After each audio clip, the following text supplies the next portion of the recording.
Bismillahirrahmanirrahim. Evet, Narin Güran'ın duruşması halen devam ediyor. İlk etapta Nevzat Bahtiyar'ın, sonra Enes Güran'ın sorgusu bitti. Şu an Yüksel Güran, yani kızın annesi, şu an sorguda halen devam ediyor. Tabii herkes kendince bir şeyler söylüyor, bir ifadeleri veriyor. Ancak gerçek olan, net olan bir cinayet var ortada. Masum bir kızın katledilişi var. Masum bir kızın canice, vahşice katledişi var. Ve bu katledilmekle yetinmeyip bunu bir torbaya koyup, işte torbanın ağzını da kapatarak, hatta Narin'in bir ayağı da dışarıda kaldığını bu torbaya koyan Nevzat Bahtiyar bizzat ifade etti. Ve onu götürüp bu suyun içine bırakarak üzerine taş bırakılmış. İfadeler arasında işte 3 tane taş bırakılmış. Üzerine otlar falan üstüne bırakıldığına dair ifadeler kullanıldı. Ve mesele şu: masum bir kızın katledişi. Yani masum, günahsız, suçsuz, zayıf bir kızın katledildiği net bir şekilde ortadadır. Yani hiçbir gerekçe bu kızın katledişini meşrulaştıramaz.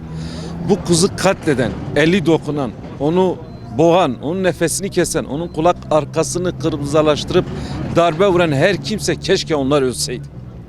Keşke onlar ölseydi de bu masum kızın bir kılına zarar gelmeseydi diye dua ediyoruz, temenni ediyoruz.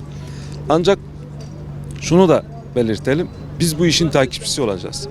Bu masum narin kızın katledilmesinde kimin dahili varsa, her kim olursa olsun bunların en ağır bir şekilde cezalandırılması gerekiyor. Bunların hak ettiği cezayı bulması gerekiyor. Ve şunu da belirteyim, gerçekten mahkeme salonu tıklım tıklım doludur. Bunu da şöyle yorumluyorum. Aslında masum kızlara, masum Narin, sadece Narin değil, Sıla bebek de bir bebekti, bir çocuktu, bir masumdu. Ve ondan önce de birkaç tane, binlerce Narinimiz. Keşke her zaman böyle duyarlı olsaydık. Bir masum çocuk katledildiğinde keşke hep birlikte siyasi görüş ayrılıklarına bakmadan, fikir ayrılıklarına bakmadan herkes bu konuda duyarlı olsaydı. Ama maalesef şunu da belirtmiş olalım. Bazıları bu yaşadığımız acılar üzerinden siyasi rant devşirmeye çalışıyor. Ve bunları da kınıyoruz. Bunları da milletimize havale ediyoruz. Milletimiz bunları görecek, bunları tanıyacak. Burada bir acı var. Hepimizin acısı, tüm memleketin acısı, tüm ülkemizin acısı, aslında tüm insanlığın acısı oldu. Ve tüm insanlık bugün Narin için aynı hissiyatı taşıyor. Vicdanı körelmemiş, sönmemiş insanlık bugün Narin'in aynı acısını paylaşıyoruz.